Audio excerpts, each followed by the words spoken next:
ሰላም ተኸታተልቲ መደብ ሻማ ናብ ናይ ሎሚ ዕላልና ብመጀመርያ እንኳዕ ብደሓን መጻእኩም ከም ንፈልጦ ህዝቢ ኤርትራ ንዓሰርተታት ዓመታት ኣብ ቃልስን ናጽነትን ሓርነትን ኣሕሊፉ ሕጂ እውን ዴሞክራሲ ዝሰፈና ብሕግን ብቕዋምን ትመሓደር ሃገር ንምርግጋጽ ኣብ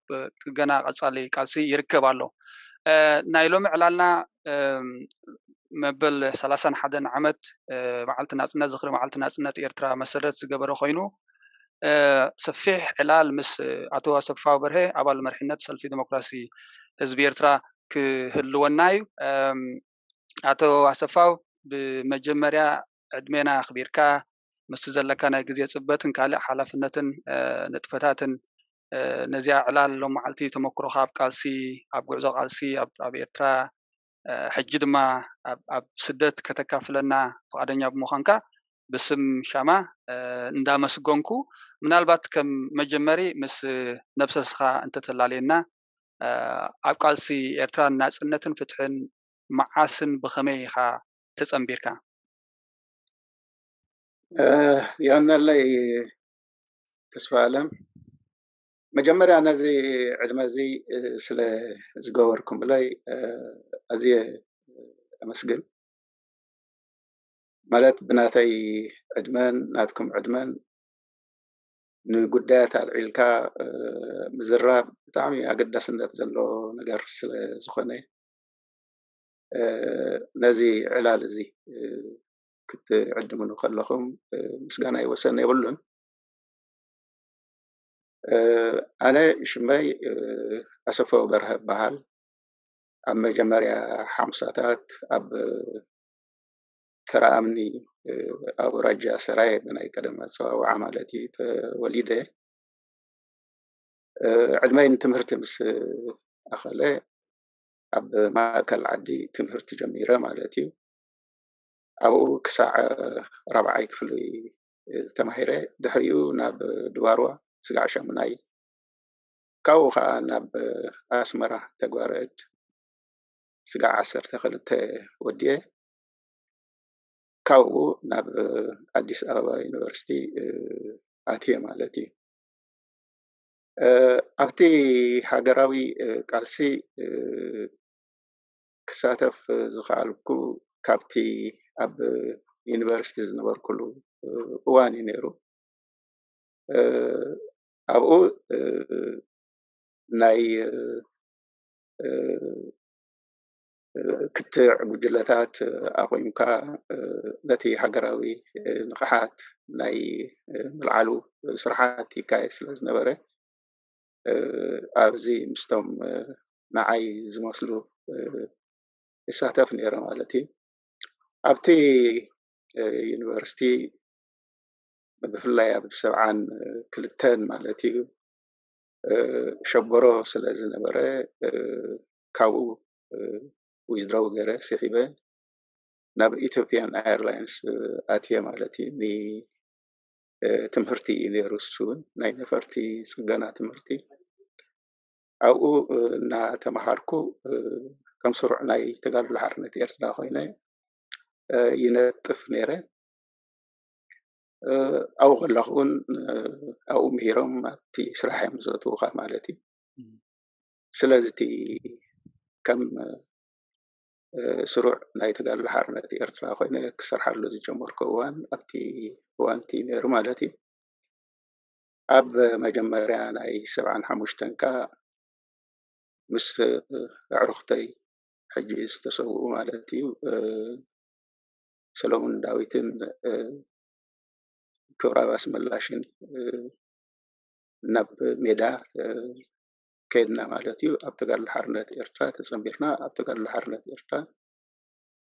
እቲ ስሩዕ ወታደራውን ፖለቲካውን ትምህርቲ ድሕሪ ምውሳድ ኣብ ሰራዊት ተመዲበ ድሕሪኡ ከዓ ንዝለዓለ ፖለቲካዊ ትምህርቲ ንክወስድ ተባሂሉ ናብ ፖለቲካዊ ኮርስ ኣትየ ማለት እዩ። ኣብኡ ፖለቲካዊ ትምህርቲ ድሕሪ ምውሳድ ናብ ሰራዊት ከም ፖለቲካዊ ካድር ኣነቓቕሓ ማለት እዩ ተመዲበ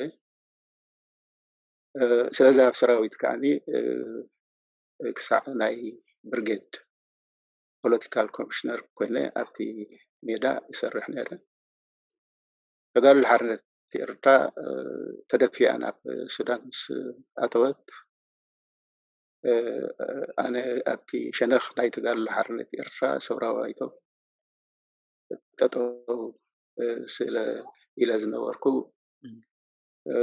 ተመዲበ ናብ ጋሽ ሰራዊት ክመርሕ ተላኢኸ ማለት እዩ ካብዚ እዋን እዚ እንድሕር ኣብ ተጋድሎ ሓርነት ኤርትራ ኮይነ ይንቀሳቐስ ነይረ ኣብ ሰማንያታት መወዳእታ ሰማንያታት ናይ ማእሰርቲ ኣጋጢመኒ ነይሩ ብህዝባዊ ግንባር ማለት እዩ ኣብ ድሮ ናይ ናጽነት ምስ ተፈታሕኩ ናብ ሱዳን ከይደ ናብ ውድበይ ማለት እዩ ድሕሪ ናጽነት ከዓ ፖለቲካዊ ስራሕ ንምክያድ ናብ ኢትዮጵያ ተላኢኸ ኣብ ኢትዮጵያ ከዓ ድሕሪ 2 ዓመት ኢትዮጵያውን ናብቲ ኣብኡ ዝንቀሳቐስ ዝነበረ ካድር ናይ ተጋድሎ ሓርነት ኤርትራ ሰብራዊ ባይቶ ናይ ምእሳር ስጉምቲ ስለ ዝወሰዱ ኣብ መወዳእታ ስለ ዝጠረዝዎ ኣነ እውን እንተኾነ ምስኡ ናብ ኤውሮፓ እትየ ማለት እዩ እዚ ኣብ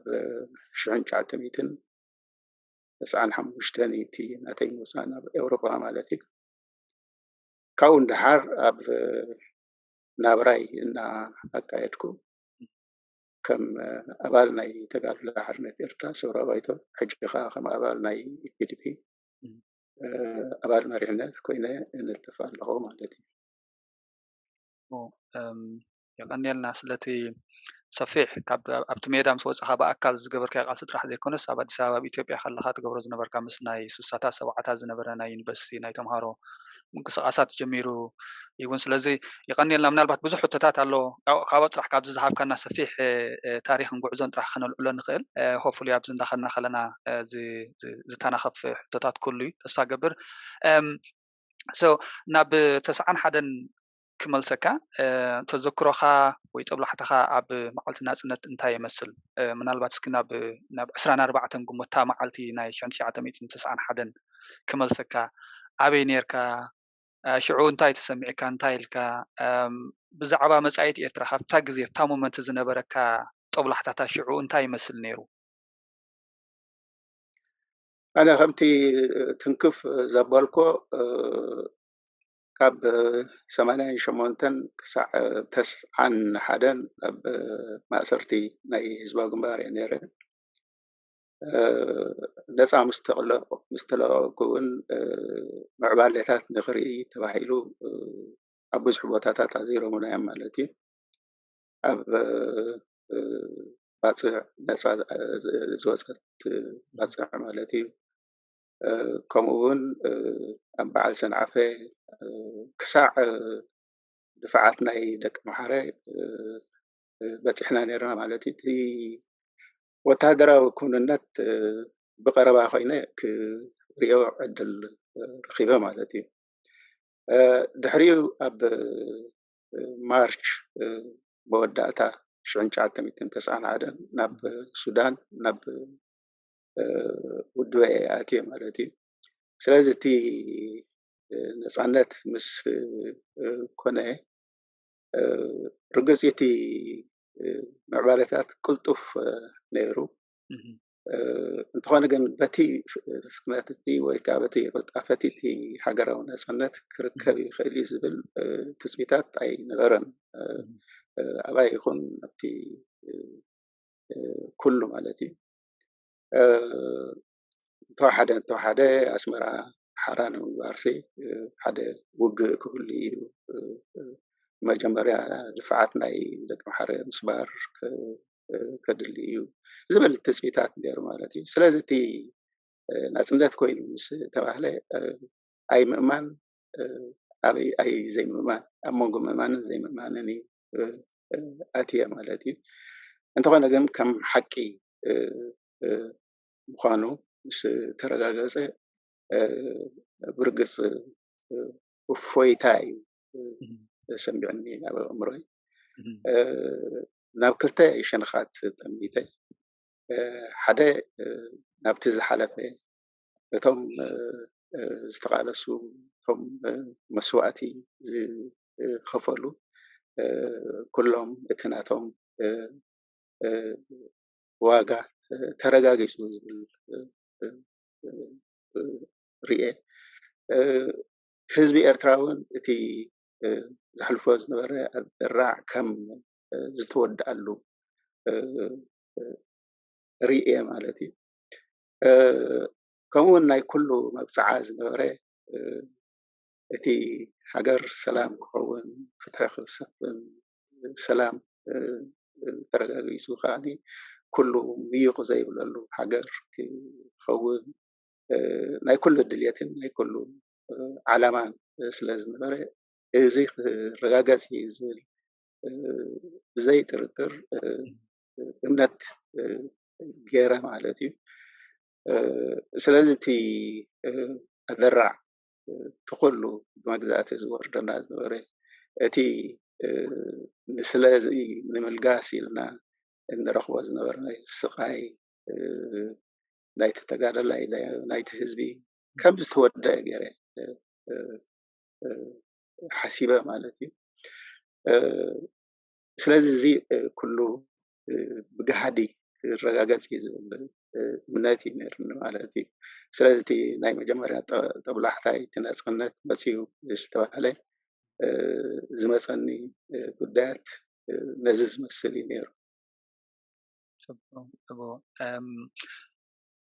ድሕሪ 31 ዓመት ሕጂ መበል 31 ዓመት በዓልቲ ናፅነት ኣብ ምብዓል እዩ ዘሎ ህዝቢ ኤርትራ ኢና ዘለና ማለት እዩ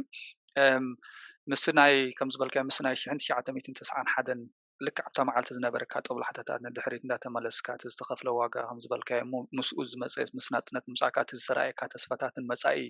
ብሩህ መፃኢ ናይ ዓድና ሕጂ ድሕሪ 31 ዓመት ብኸመይ ኢኻ ተዛሙዶ ናይቲ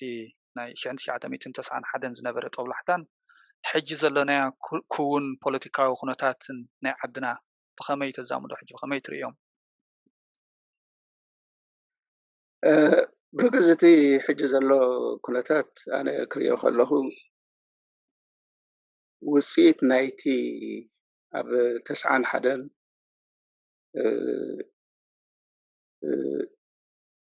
ዝተወስደ መንገዲ ወይ ከዓ ዝተወስደ ኣሰራርሓ እዩ እቲ ሽዑ ዝተወስደ ኣሰራርሓ ነቲ ህዝባዊ ግንባር ብፍላይ ሶራ ኤርትራ ብሓፈሻ ኣሚምዎ ዝነበረ ዕላማታት ዘረጋገፀ ኣይነበረን እቲ ዝተኸተልዎ መንገዲ ብፍጹም መቐፀልታ ናይቲ ዝኸይ ዝነበረ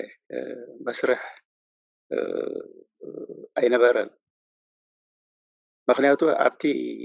ሜዳ ከለዉ ኣብ ኤርትራ ዴሞክራሲ ክሰፍን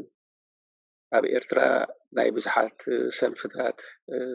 ዘለዎ ስርዓት ክትከል ፍትሒ ክነግስ ዝብል እዩ ነይሩ እዚ ከም ዘረባ ጥራይ ዘይኮነሲ ከም መትከል ኣቐሚጦሞ ዝነበሩ እዩ ማለት እዩ ስለዚ ናፅነት ምስ ኮነ ካልእ ምምሃዝ ዘድልዮም ኣይነበረን እቲ ዝነበረ ምቕፃል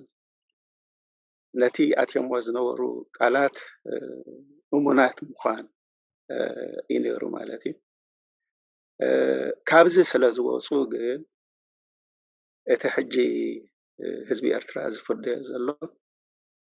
ክመፅእ ክኢሉ ማለት እዩ ስለዚ እቲ ጉዳይ ዝተበላሸወ ኣብቲ ኣብ 91 ናጽነት ምስ ረኸበት ኤርትራ እቲ ተታሒዙ ዝነበረ ሓዲድ ስለ ዝተሰኣነ ማለት እዩ እቲ ዝነበረ ናይ ህዝባዊ ግንባር መደብ ስለ ዝተጠልመ ማለት እዩ ስለዚ እቲ ህዝባዊ ግንባር ዝኸዶ ዝነበረ ዝሰርሖ ዝነበረ ወላኳ ብውሽጢ እቲ ዳይናሚክ ናቱ ሕጂ ብዙሕ ክዛረበሉ ዘይክእል እንተኾንኩ ንዓይ እውን ብዙሕ ዝምልከት እንተዘይኮነ ብዓብዩ ግን ህዝባዊ ግንባር ዝሰሪሑ ዝፈጢሩ ተባሂሉ ኩሉ ዝስራሕ ስራሓት ናይ ህዝባዊ ግንባር ከም ዝኾነ ፈሊጡ እዩ ዝንገር ነይሩ ማለት እዩ ዳሕራይ ግን እቲ ህዝባዊ ግንባር ዝበሃል ጠፊኡ ብሓደ ሰብኣይ ክስተንተን ማለት ተተኪዩ ማለት እዩ ስለዚ እቲ ናይ ህዝባዊ ግንባር ቦታ ብሓደ ሰብኣይ ነቲ ሓደ ሰብኣይ ንምዕባይ ነቲ ሓደ ሰብኣይ መልክዑ ንምፅባቕ እዚታት ጥራይ ሄዱ ማለት እዩ ስለዚ ኩሉ እቲ ኣባል ይኹን እቲ ዘይ ኣባል ናይቲ ሓደ ሰብኣይ መልክዕ ንምፅብባቕ ዝኸደ መስርሕ እዩ እቲ ብኤርትራ ኣብዚ ኩነታት እዚ የእትይዋ ዘሎ ማለት እዩ ስለዚ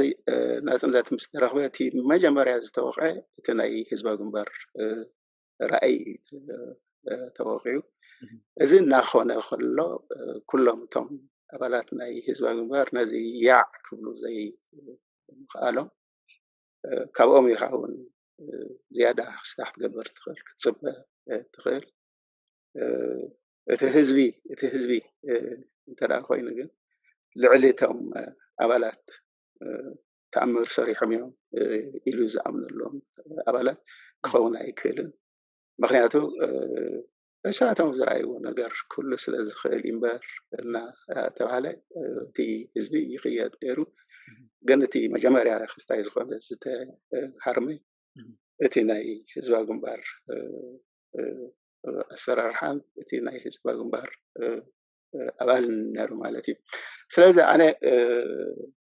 እቲ ዝተታሕዘ መንገዲ ናብ ከምዚ ዘለናዮ ከምፃና መጎታዊ ካልእ ክስታ ክትገብሮ ኣይትኽእል ኢኻ ካልእ ክትፅበ ኣይትኽእል ኢኻ ስለዚ ኣብቲ መጀመሪኡ ተበላሽዩ ማለት እዩ ኣብ ክንዲ ኣካቢ መንገዲ ዝተሓዝ ገባቲ መንገዲ ተታሒዙ ማለት እዩ ምክንያቱ ኢሳያስ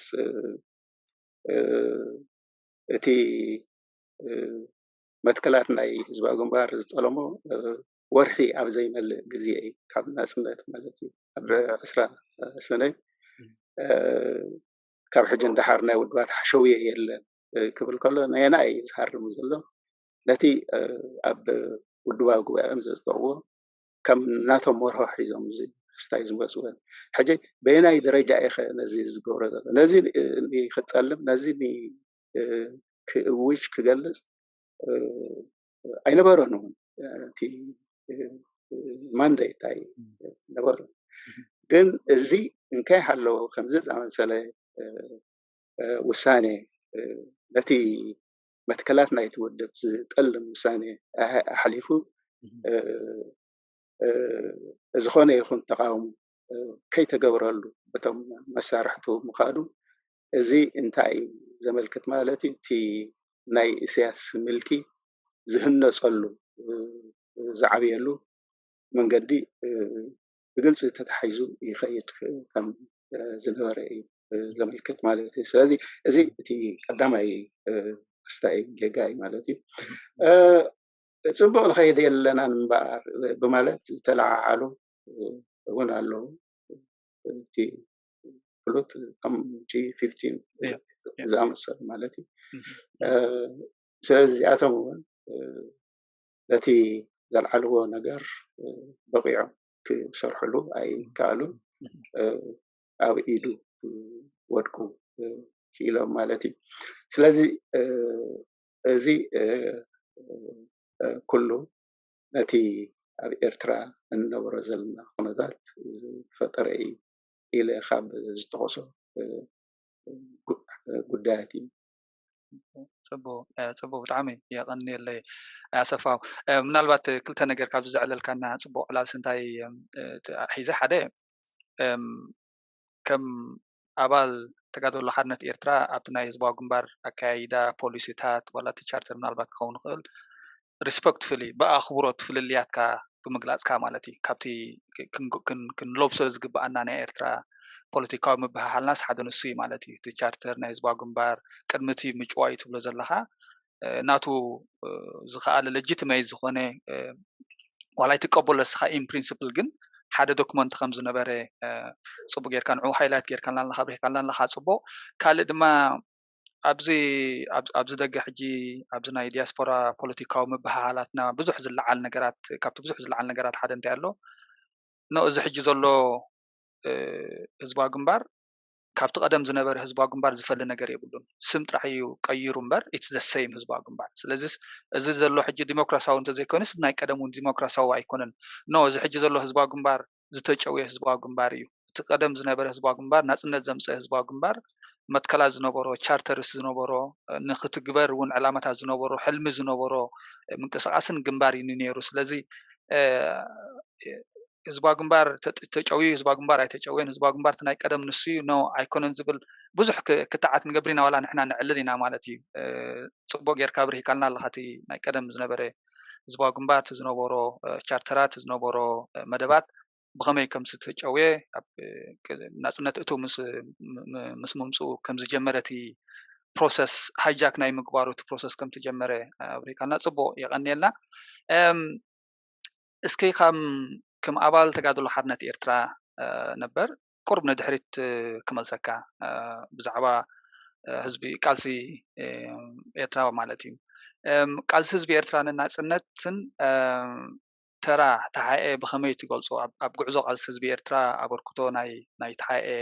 ተራ ናይ ተሓኤ እንታይ ይመስል ብኸመይ ኢኻ ትገልጾ ከም ገዲም ኣባል ናይ ተጋድሎ ሓርነት ኤርትራ ምዃንካ መጠን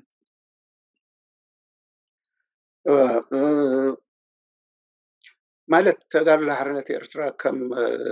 ጀማሪ ሰውራ እቲ ናቱ ተራ ኣብ ታሪክ ቃልሲ ህዝቢ ኤርትራ ካብቲ ነቲ ቃልሲ ሓደ ክፋሉ ዝዛዘመ ናይ ሃገራዊ ናጽነት ማለት እዩ ህዝባዊ ግንባር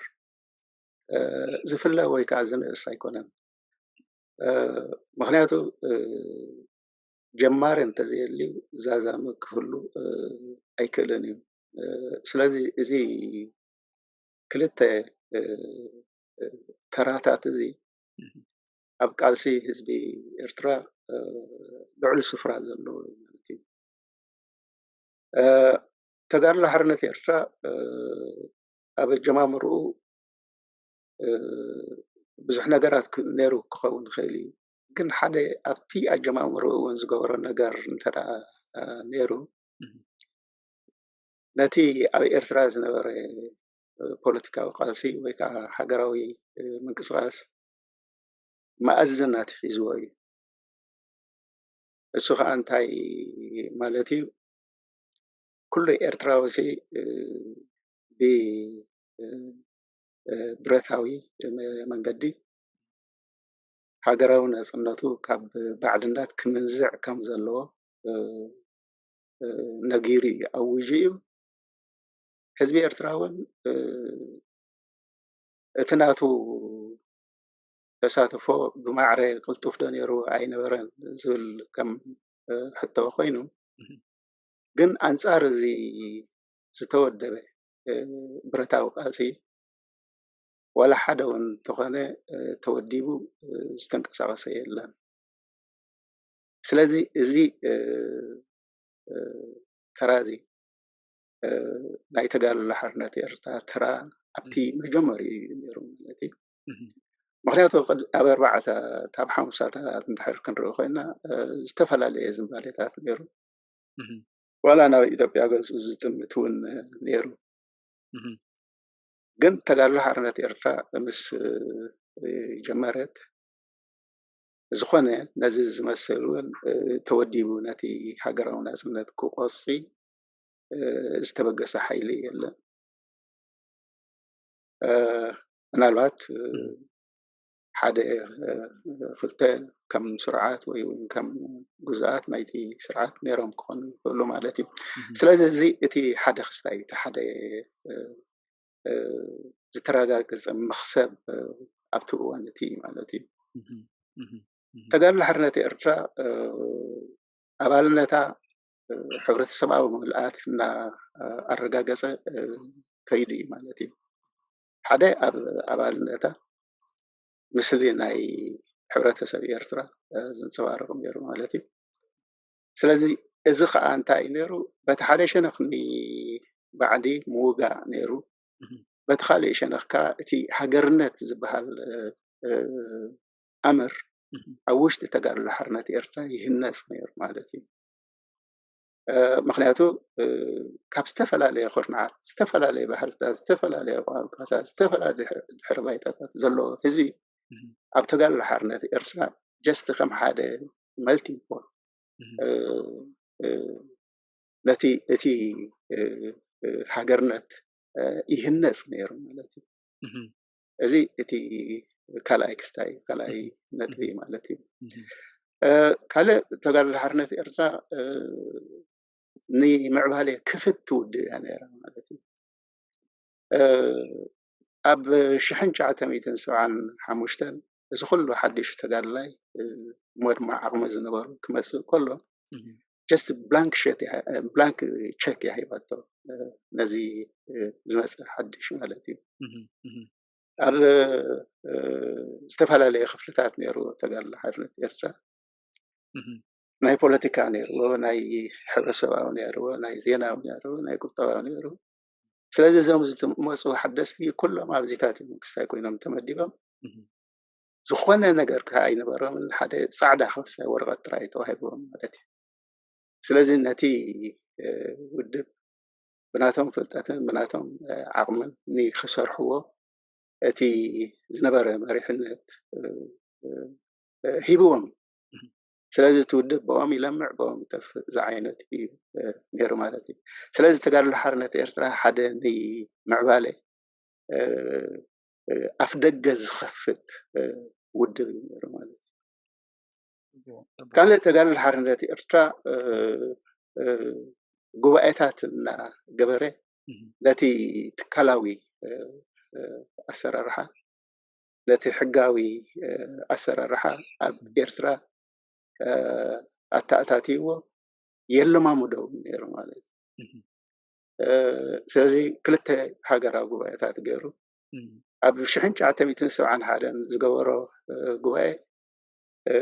ሓያለ ለውጥታት ኣታኣታትዩ ማለት እዩ ኣብ 75 ከዓ ድሕሪ 5 ዓመት ከዓ ኣብ ካልኣይ ሃገራዊ ጉባኤ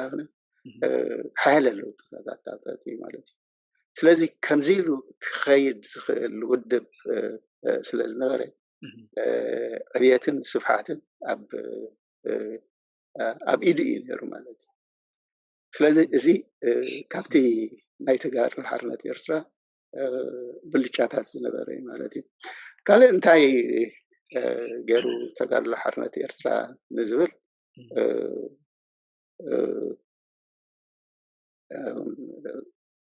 ኣለው ንተጋድሎ ሓርነት ደስ ከም መንግስቲ ክስታይ ዝገብርዎ ማለት እዩ ዝርእይዎ ሕኩም ኣብልዎ ማለት እዩ እዚ ማለት ከዓ እንታይ እዩ ኩሉ እቲ ህዝቢ ዘድልዮ ነገራት ክቅርብ ዝኽእል ስለ ዝነበረ ማለት እዩ ሕክምና ይቅርብ ትምህርቲ ይቅርብ እንደገና ንዝተመዛበሉ ህዝቢ እውን ይሕግዝ ናይ መዕቆቢ ዘይብሎም መደበራት ኣቂሙ ኩሉ ብሂወት ዘድሊ ሓገዛት ይገብር ስለዚ እዚ ከምዚ ዝኣመሰለ ስራሓት ካብ ናይ ቀደም ባዕላውያን ገዛእቲ ክረኽቦ ዘይከኣለ እቲ ህዝቢ ከም ሕኩማ ወይ ከዓ ከም ህዝቢ من كم منجست يجري استاذ بورنير مالتي حكومة ما مسيام يبل مالتي ስለዚህ ከምዚ ነይሩ ስለዚ ኣብቲ ኣገልግሎት እንድሕር ኮይኑ ሰፊሕ ኣገልግሎት ይስብ ነይሩ ማለት እዩ ኣብ ቦታታት ኣብያተ ትምህርቲ ሕክምናታት ወላ ናይ ከብቲ ከይተረፈ ኣገልግሎታት ይህብ ነይሩ ማለት እዩ ካልእ كم عبي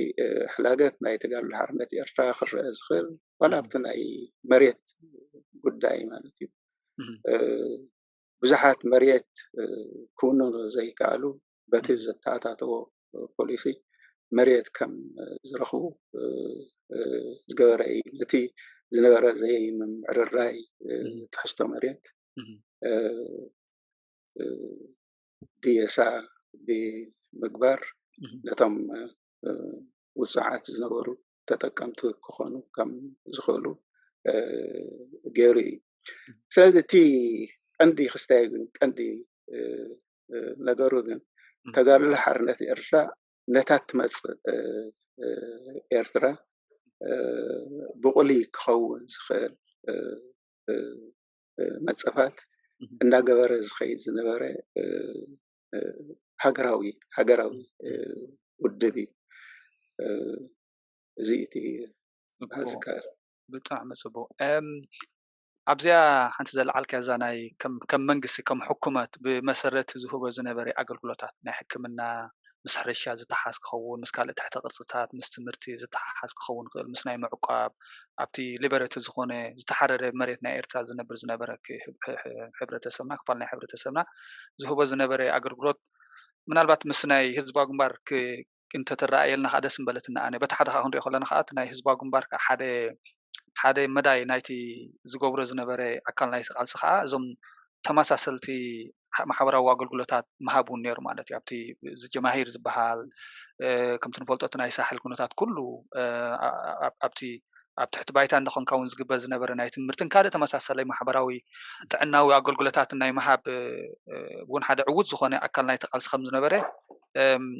كلاتنا نسمع معلم مثلا حجي عبد تماسسات لنا دنيرو ولا فلي زبلو ناي تقادل حرنة إرترا نيرو مالتي مالتي حجي نزارو زلنا ب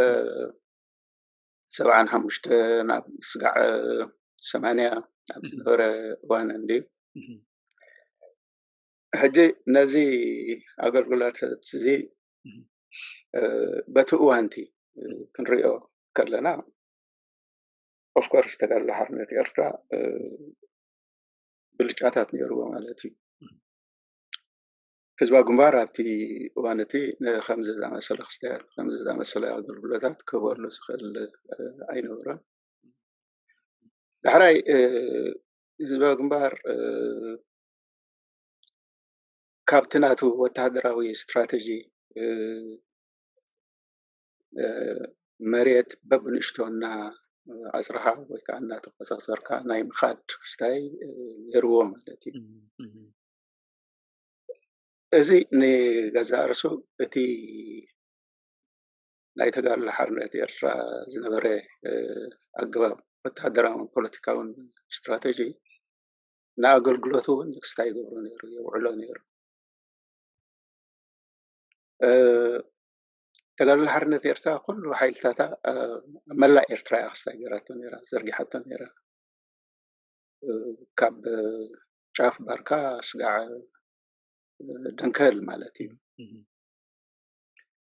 مخنياتو ني صلاي مكلخال نيتي حزبي كاب صلاي مكلخال كم كان دخستات وصل نيرا حب كان وراي توصل نيرا مالتي حجي أبتي زز بس حتىون تي زفقد الله سيرفيس أقلقلتون كستاي تقبر نيرا مالتي حجي نازي زباقون بار يتقاملوا نيرا كتقاملوا خلو تي بحايلنا يتقال لحرنة إرترا تشبفين زلو ويكا حرا خوين زلو بوتا እሳቶም ፖለቲካዊ ክስተያቶም ፖለቲካዊ ስራሓቶም ኣሃዱታት ኣስሊኾም ክስታይ ገብሩ ነይሮም ወይ እውን እቲ ናቶም ስርርዕ ናይ ህዝቢ ዋህየታት ዝበሃል ሰሪዖም ይኸድሉ ነይሮም ማለት እዩ ሕጂ ይግልገሉ ነይሮም ነቲ ወታደራዊ ስትራቴጂ ናይ ተጋድሎ ሓርነት ኤርትራ ማለት እዩ ብዘይ ናይ ተጋድሎ ሓርነት ኤርትራ ስትራቴጂ እቲ ህዝቢ ኣብ ሓደ እዋን ኣብቲ ሃገራዊ ቃልሲ ክሳተፍ ኣይምኽኣለን ምክንያቱ በብንእሽቶ ገይረ ኤርትራ ክበፅሖ እንድሕር ክትብል ኮንካ ኣብ ባርካ ከለካ ደንከል ክትበፅሕ ወይ ከዓ መወዳእታ ናይ أكل جزاي كتلسح ويكان أي سرعة كتلسح أي تخيل إنها جن دخل إيرترا ناي مبصحو استراتيجي ناي تجار لحرنة إيرترا نتهزبي بحد أوان أبتي هجرة ونقعاتهم أبتي تساتفون كأتوخ يلوم الذي أبتي دحروا أوانات زي ذلك تسفالم تي أقلقلت ناسفحو سكدو زقبروا خلو خمس غير زي تراتر استاي نقاري التي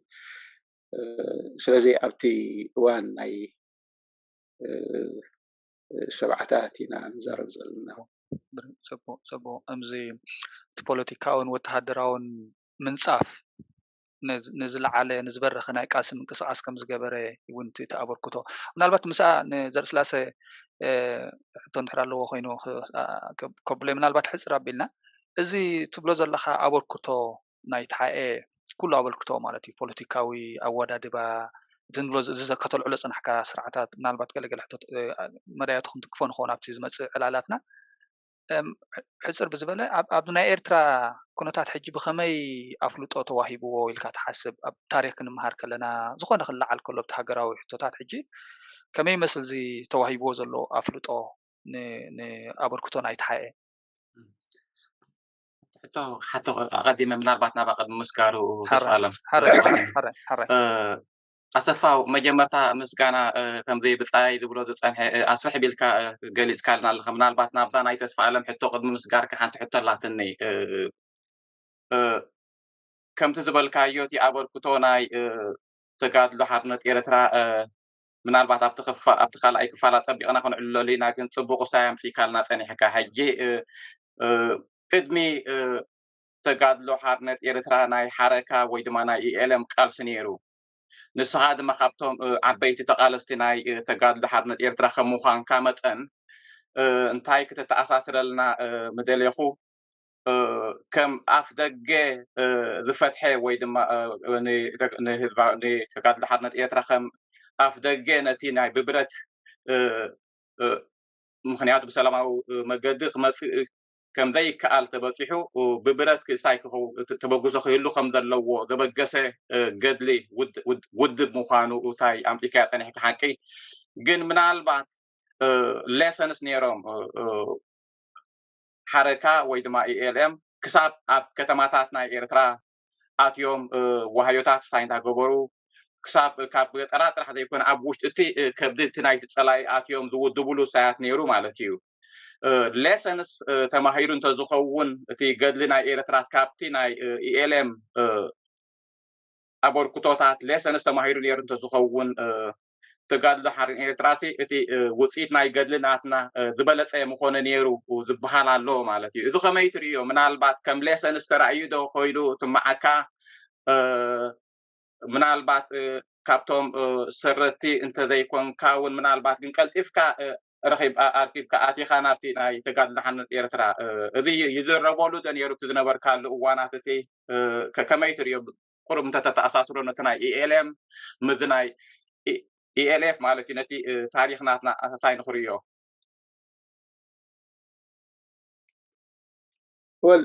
نزي قداي زياداتهم شعو زواسو زنبرو كفلتو يخولون ديم ግን እንታይ እዩ እቲ ስታይ መጀመርያ ናይቲ ማሕበር ሸውዓተ ምንቅስቃስ ፖለቲካዊ ምንቅስቃስ ከም ዘለዎ ኮይኑ እቲ ናይ ተጋድሎ ሓርነት ኤርትራ ምጅማር ነቲ ብረታዊ ተጋድሎ ከዓ ንዕኡ ክስታይ ዝገበረ ነይሩ ንዕኡ ዝደረኸ ነይሩ ማለት እዩ ሕጂ ተጋድሎ ሓርነት ኤርትራ ክብገስ ከሎ ንጹር ፖለቲካዊ ፕሮግራም ገይሩ ዝተበገሰ እዩ ክትብሎ እትኽእል ኣይኮነን ንኣብነት እቲ ናይ ሓረካ ከም ሓደ ፖለቲካዊ ምንቅስቃስ በሲሉ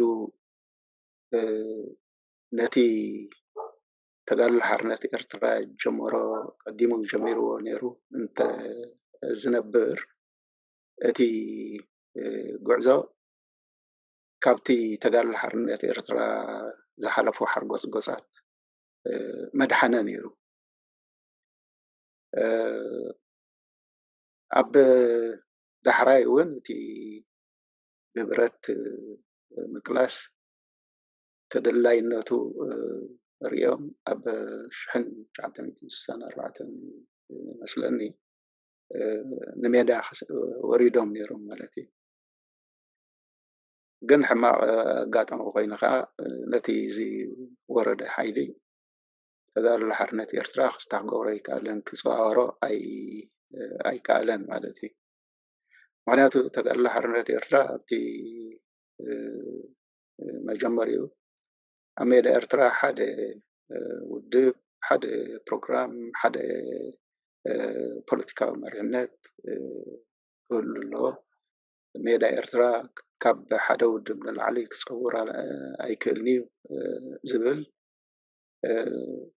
እምነት እዩ ነይርዎ ማለት እዩ ካብዚ እምነት እዚ ብምቃል ከዓኒ ነቲ ዝተበገሰ ናይ ሓረካ ምንቅስቃስ ገልግሶ ዝኸኣለ ማለት እዩ ስለዚ እቲ ፖለቲካዊ ስራሕ ኣብ ኤርትራ ብፍላይ በቲ ናይ ተጋድሎ ሓርነት ኤርትራ ሸነኽ ቀዲሙ ዝካየድ ነይሩ ኢልካ ክስታይ ንክትገብር ክትዛረብ ክስታይ ይገበር ይቆርብ የሸግር እዩ ማለት እዩ ናቱ ምትእስሳር ዝነበሮም ምስቲ ኣብ ግዳም ኣብ በዓል ካይሮ ዝጀመሩ ነይሩ ክበሃል ግን ይከኣል እዩ ግን ስርዓት ፖለቲካዊ ስርዓት ተጋድሎ ሓርነት ኤርትራ ውሽጢ ከተማታት ኣካይዱ ዳሕራይ ካብ ሕጂ እንዳሓር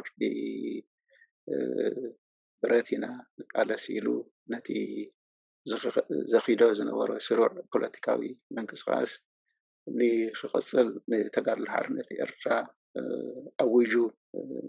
ዝብል ነገር ዘሎ ኣይመስለንን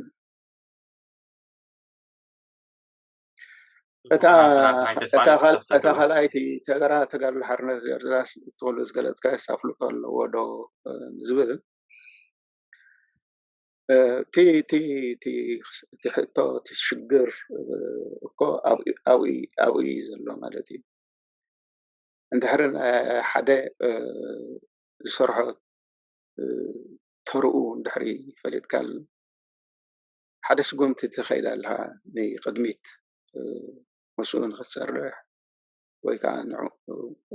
ኣኮሞዴት ንክትገብር ማለት እዩ ኣብ ግዛት ኢሳያስ ከምዚ ዝኣመሰለ ነገር ክህሉ ኣይክእልኒ እኳ ደኣ እቲ ተራ ዘይምፍላጥ ዘይኮነስ እቲ ዝኸይድ ናይ ታሪክ ትምህርቲ ንተጋድሎ ሓርነት ኤርትራ ብኣሉታ ዝገልፅ እዩ ኩሉ ግዜ ንምንታይ ከይስማዕ ናታ ታሪክ ኣብቲ ታሪክ ንኸይትህሉ ንክትሕከኽ እቲ ዝኽየድ ናይ ታሪክ ስርሓት ማለት እዩ ደፍነኒ ተጋድሎ ሓርነት ኤርትራ ወላ ነቶም ቅያ ዝሰርሑ ኣብ ውሽጢ እቲ مريحنات ناي حزب جنبار زنورو حجي ما سرتي زلوا نتي زي كحد تاريخهم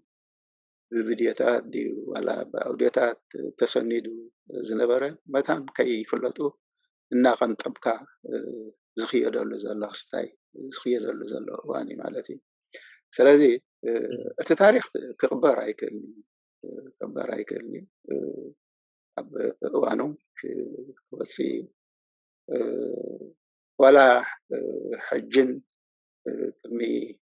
10 ዓመትን ቅድሚ 20 ዓመትን ዝነበረ እውን ከነመዛዝኖ እንተዳ ኮይና ሕጂ ዝያዳ ናብ ቃልዕ ዝመፀሉ እዋን ኢና ዘለና ማለት እዩ ስለዚ እቲ ሪኮግኒሽን ኣሎ ናይቲ ዝተገብረ ጉድለት ሓላፍነት ናይ ምስካም ኣሎ ናይቲ ዝነበረ ክሕደት ሓላፍነት ናይ ምስካም ኣሎ ስለዚ ክመፅእ እቲ ሪኮግኒሽን ኩሉ ከከም ዝገበሮ ኣብቲ ታሪክ ክምዝገብ እዩ እቶም ዘለው ህያው ኣባላት ናይቲ ጉዕዞ እውን ንሳቶም እውን ገዛ ርእሶም ታሪኮም ንሳቶም ከመይ ይንፀባረቁ ኣለዉ ከመይ ይኸድዎ ኣለዉ እውን እዚ ገዛ ርእሱ ሓደ ካብቲ ነቲ ኣፍልጦ ተቐቢሩ ንኸይተርፍ ዝገብር ነገራት እዩ ፅቡቅ ይቀኒልና ርክብ ሕቶና እውን ምስኣቲ ተሓሓዝያ ርክብ ተሓየ ምስ ናይ ዞባናን ካልእን ሓይልታትን ውድባትን እንታይ ይመስል ነይሩ ሓፈሻውቲ እቲ ዝነበረ ዝምድናታትን ርክባትን ከመይ ይመስል ነይሩ ተጋንላ ሓርነት ኤርትራ ምስ ጉዳይ ኤርትራ ዝደናገፁን ዝተሓጋገዙን እቲ ርክባት ይገብር ነይሩ ማለት እዩ ስለዚ ኣብዚ ናይ ኢትዮጵያ ሸነኽ ንኣብነት እንድሕሪ ክንርኢ ኮይና ከም በዓል ኢፒአርፒ ዝኣመሰሉ ከም በዓል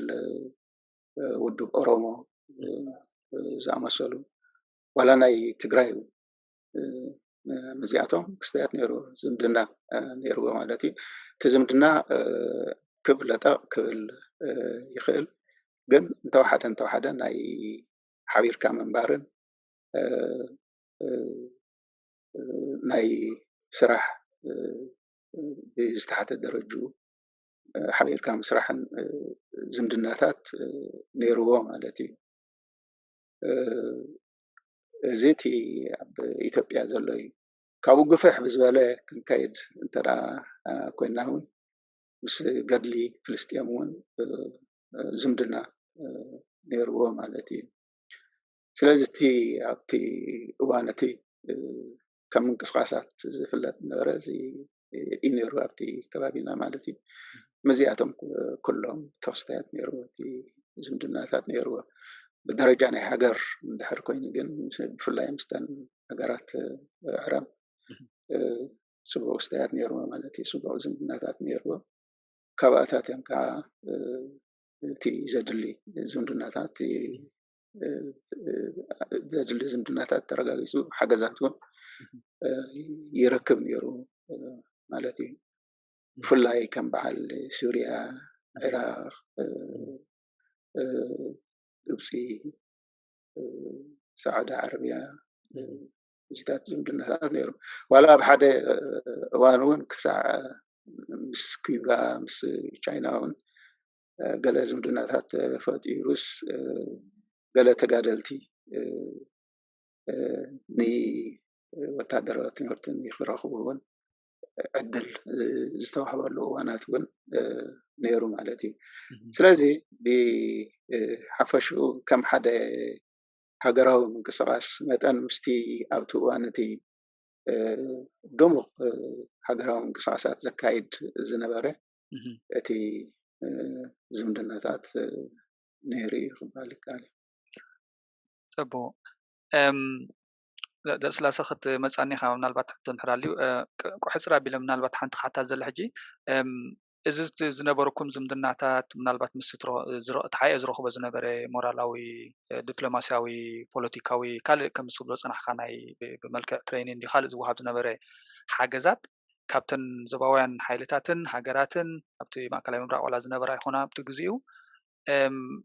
ምስ ህዝባዊ ግንባር ዝነበረን ዝምድናታት ብኸመይ ክፀልዎ ይኽእል ነይሩ ይኸውን? እቲ ናትኩም ምስአን ዝነበረኩም ዝምድናታት ብኸመይ ይፀልዎ ነይሩ እንተደኣ ምስ ህዝባዊ ግንባር ዝምድናታት ወይ ርክባት ነይርዎም ኮይኑ ንሱ ዝኾነ ግጭታት ዝመስል ነይሩ ዶ ወይ እንታይ ይመስል ነይሩ እቲ ዝምድናታት ምስ ህዝባዊ ግንባር? ማለት ሓደ እቲ ምድግጋፍ ምስቲ ሰውራ ኤርትራ እዩ ሕጂ ኣብቲ እዋን እቲ ብፍላይ ብሰለስተ ሸነኻት እቲ ሰውራ ኤርትራ ይውከል ወይ ከዓ ይኸይድ ነይሩ ማለት እዩ። ሓደ ተጋድሎ ሓርነት ኤርትራ እዩ፣ ካልእ ህዝባዊ ግንባር እዩ፣ ሳልሳይ እውን ህዝባዊ ሓይልታት ነይሩ ሳባ ዝመርሖ ዝነበረ ማለት እዩ። ስለዚ ኩለን እዘን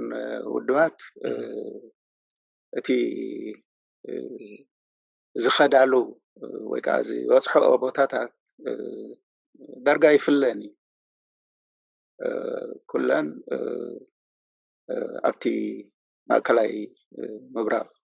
እዩ ነይሩ ማለት እዩ። በዘይካ እቲ ብኤርትራውያን ኣቢልካ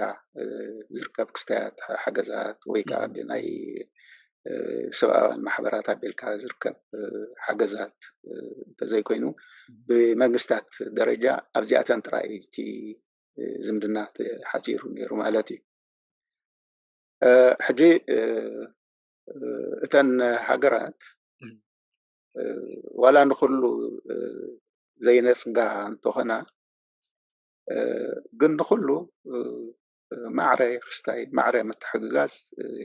ይገብራ ነይረን ክበሃል ኣይክእልን። ንኣብነት ስዑድያ ሓገዝ ክትህብ እንተዳ ኮይና ንዓኹም ክንደዚ ንዓኹም ክንደዚ ኢላ ትህቦ ማለት እዩ።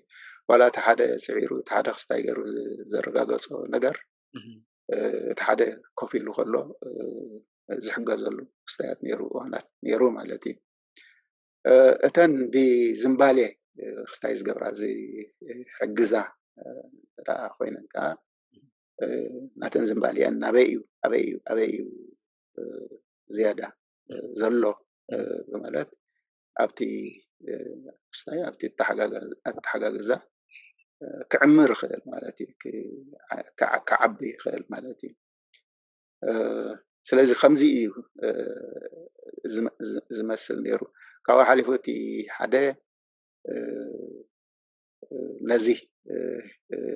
ኣይንህቦን ኢና ነዚ ከዓ ክንህቦ ኢና ብማለት ፈላላይ ዝኾነ ክስታያት ዝህብ ብዙሕ ኣይነበረን። ኳል እቲ ሓደ ከይመፅእ ከሎ ምቅሊቱ ክስታይ ይገብረሉ ማለት የፅንሓሉ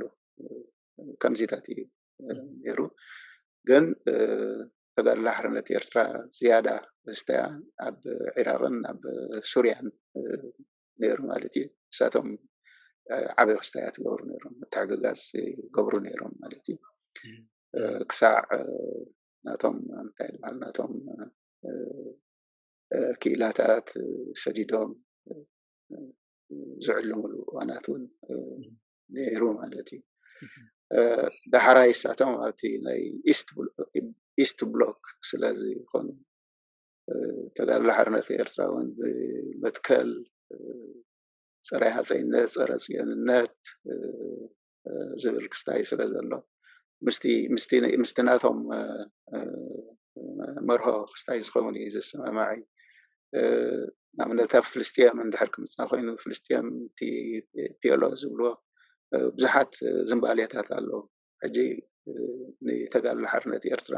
ዝድግፍ ዝምባሌ ኣብቲ ውሽጢ ናይ ፍልስጥኤም እውን ክነብር ይኽእል ማለት እዩ። ስለዚ ከምዚ ተስታይ እቲ ዝምባሌ ናይ ፀጋም ዝምባሌ ስለዝኾነ ደረጃ መንግስቲ ፀጋም መንግስቲ እንድሕር ኮይኑ ፅቡቅ ዘይኮነ እውን ኣብ ውሽጡ ከምኡ ዝኣመሰለ ፀጋማዊ ክስታያት እንተዳልዩ ኮይኑ ከም ሓጋዚ ሓይሊ أبتي خستاي أبتي منجستي كون اللزخل عدلاتون نيرو مالتي يلا ምናልባት ምስኣ ተመሊኣ ተኸይድ ምናል ኣብሪካያ ካሰፋው ግን ቁርብ ክትውስኸላ እንተ ትኽእል እቲ ዝምድናታት ከም ዝጠቐስካዮ ናብ ማእከላይ ምብራቕን ኣብቲ ከባቢ ኤርትራ ዘለዎ ሃገራትን ካብኡ ምስአን ኣብቲ ከባቢታት ዝነበሩ ሓይልታት ወይ ድማ ሃገራት ንበለን ብቐንዱ እውን ኣብ ማእከላይ ምብራቕ ዝምድናታት ከም ዝነበረ ጠቒስካ ካልእ እውን ምናልባት ምስ ኩባ ኢራቅ ሲርያቲ ናይ ሞራላዊ ጥራሕ ዘይኮነ እውን እቶም ኤክስፐርትስ ናቶም ወይ ክኢላታት ናቶም መፂኦም ትሬኒንግ ዝህብሉ ሳያት ጠቒስካ ጠኒሕካ ግን ኩኖ ኣፍሪቃ ወይ ድማ ኩኖቱ ከባቢና ናይ ሃገራት ዓረብ ዝኸይድ ዝምድና ነይርዎ ዶ ንኹባ ጠቒስካዮ ኣለኻ ምስ ካልኦት ክፋላት ናይ ዓለም ዝምድናታት ነይርዎ ዶ ኣብ እዋን ናይ ተጋድሎ ሓርነት ኤርትራ ገድሊ ኤርትራ ሓደ ኩኖቲ ሕጂ ንኣብነት ገድሊ ኤርትራስ በይኑ ይቃለስ ከም ዝነበረ እዩ እቲ ዝሕበር ሓንቲ ሓገዝ ናይ ዓለም ከም ዘይነበረ እዩ ዝዝረብ ማለት እዩ ኣብቲ እዋን እቲ ጥቂ ስንቂ ካበይ ረኽቦ ነይሩ ተጋድሎ ሓርነት ኤርትራ ኣብቲ ፍኻ ዝጀመርካሉ እዋናት ምናልባት ካብቲ ዳያስፖራ ዝርከብ ነይሩ ክሳብ ክንደይ ፅልዋ ነይርዎ ኣብቲ ዳያስፖራ ወይስ ካብ ካልኦት ካብቲ ዘጥቅዖ ዝነበረ ካብ ጠላኢ ድዩ ዝምንጭሎ ነይሩ ብዛዕባ ቁርብ ኣብሪ ተተብለልና ጽቡቕ ነይሩ እቲ ማለት ዕጥቅን ስልቅን ካብቲ ተደጋገፊ መንግስታት ዝነበረ ኣብ ሃገራት ዓረብ ነይሩ ማለት እዩ እሳቶም ዕጥቂ ይልግሱልካ መካይን ይልግሱልካ ከምኡውን ገንዘብ ይልግሱልካ ማለት እዩ ስለዚ በቲ ዝውሃብ ገንዘብ እቲ ዘድልየካ ነገራት ክስራሕ ክትገበር ትኽእል ክትገዝእ ትኽእል ማለት እዩ ካልእ እቲ ኣብ ኤውሮጳ ዘሎ ኣባል እውን ዝልግሶ ወይ ከዓ ዘዋፅኦ ክስታያት ኣሎ ዘዋፅኦ ሓገዛት ኣሎ ማለት እዩ ሕጂ ኣብዚ ክልተ ነገር እዩ እቲ ውድብ ብፍላይ ህዝባዊ ኣገልግሎት ይህብ ስለ ዝነበረ ዝተማዛበለ ህዝቢ ኣሎ ሕክምና ዝደሊ ህዝቢ ኣሎ ስንቂ ዝደሊ ህዝቢ ኣሎ ነዚ ሸካም ዝኸኒ ብኸመይ እዩ ክስታይ ዝገብሮ ነይሩ ዝወፆ ነይሩ ድሕር ክንብል ኮይና ግን ነይሩ ሓደ ማሕበር ቀይሕ መስቀልን ወርሕን ዝበሃል ማለት እዩ እዚ ማሕበር እዚ ኣብ ኤውሮጳ ዝንቀሳቀስ ማሕበር እዩ ነይሩ ማለት እዩ ስለዚ ብዙሓት ኣብ ኤውሮጳ ዘለዋ ናይ ቻሪቲ ኦርጋናይዜሽንስ እቲ ፕሮጀክት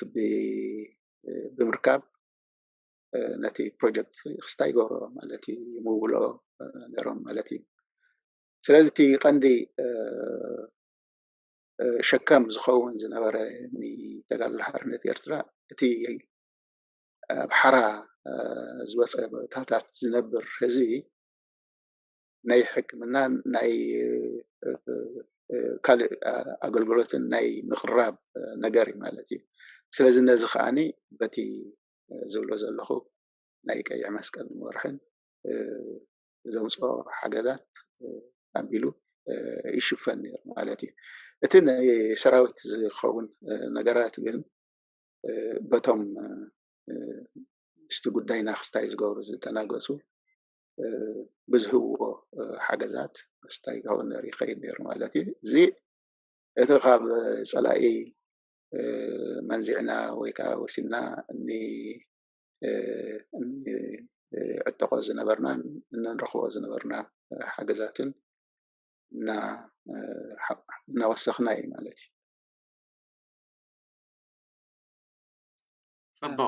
ፅቡቅ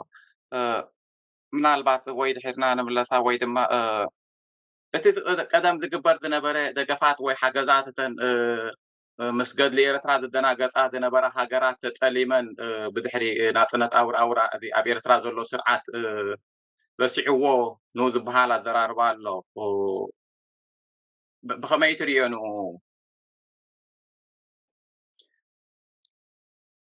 ብቐንዱ ኣብ ናይ ኢራቅ ተዳሪእኻ ሕጂ ከምቲ ኣበርክቶ ዝተገብረሲ ኢድና ሳይመለስናን ወይ ኣይሃብናን ኣብ ፀገሞም ዝበሃል ኣዘራርባ ኣሎ ኣውራ ብቐንዲ ኣብ ሕጂ ኣብ ኤርትራ ዘሎ ስርዓት ክትሪኦ ከለካ ቀደምቲ ኣበርክቶ ናቶም ኣብ ገድሊ ኤርትራን እቲ ኤርትራ ነፃ ምስኮነት ዘርኣያቶ ግብረ መልስን هو مالسي بمسرته مال ثورة إرترا أبتي دنبه ناي هاجرو حرنتهم قصاص كم منبارو متن نبتي صقا ما في خستاي خني زي زنبلي نيرو مالتي حجي أبزي بمنتاي وخستاي كون زغل بمنتاي كبيان زغل جزر سو أب قداي فلسطين كن خلنا ثورة إرترا أب قداي فلسطين نصور كستاي نيرو نصور مرقاسي نيرو التي ناي إسرائيل وررا أولي فلسطين يقبلني زيتي حدا استاي حدا كم عبي ممزاني استاي زغوني زي بصاري مالتي أجي إرترا ناسا مس كونات نزي مرقص زي انتدا طلمو خوينا فلوتيو زي بلعلولو صحلي سيروم زي النجار كما يصوم خير ولا حزب جمهورون طبعا أبتي زخين رقاسي ناي فلسطين ناي إسرائيل مرقصهم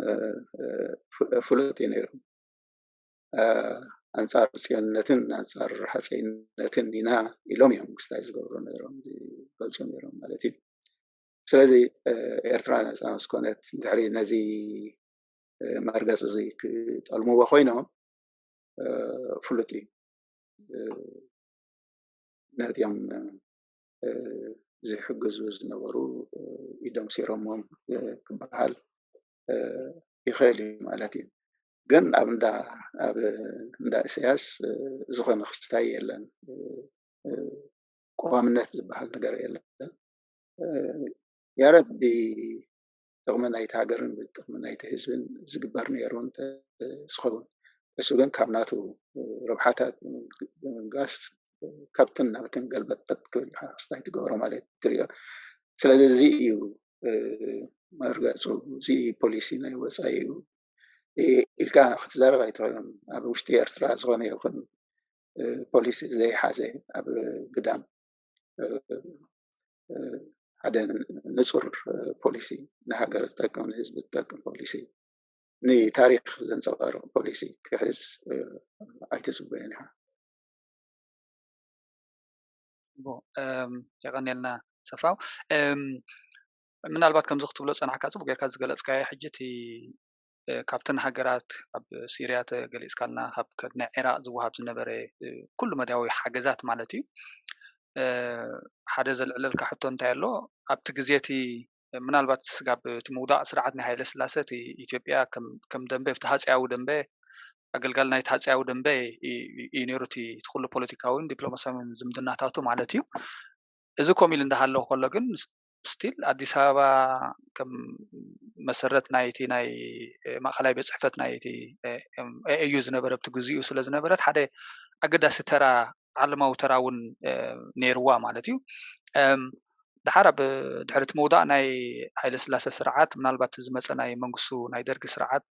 اتزنو برسنا حساباوي دنبه كنيت ካብቲ ምዕራባዊ ዓለም ካብቲ ርእሰ ማልነት ተቢሉ ናብቲ ምብራቃዊ ማሕበርነትን ናይ ብፍላይ ከዓ ናይ ማርክሲስት ስነ ሓሳባዊ ደንበ ዝተፀንበረ ረጅም እዩ ኣብ ስልጣን መፅኡ ማለት እዩ ሕጂ ምዚ ምቅያራት ናይ ስነ ሓሳባዊ ምቅያራትን ናይ ስርዓት ምቅያራትን ኣብ ኢትዮጵያ ሞኻዝ ዛሕራዋይ ዝመፀ ናብቲ ናይ ፀጋማዊ ማርክሲሳዊ ገጽ እውን ዘበለ ስለ ዝኾነ እዚ ብኸመይ ፀሊቦቲ ትረኽቦ ዝነበርኩም ሓገዛት ምዝ ናይ ኢትዮጵያ ፖለቲካዊ ለውጥን እቲ ቦታ ናይ ኢትዮጵያን ኣገዳስነት ናይ ኢትዮጵያን ኣብቲ ሃገራዊ ዝምድናታት ብኸመይ ፀሊቦ እተን ሓገዝ ዝህባ ዝነበራ ሃገራት ከምዚ ክትብሎ ፀናሕካ ናይ ስነ ሓሳብ ምቅርራባት ምምስሳላት ነይሩ ዝኾነ ሂማኒታርያን ዝኾነ ምድንጋፃት ምስንቃስ ናይ ህዝቢ ኤርትራ ሓደ ርትዓዊ ዝኾነ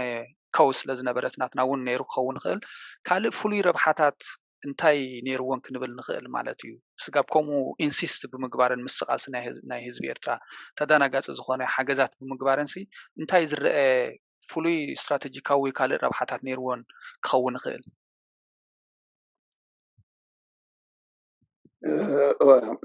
ማለት ኒ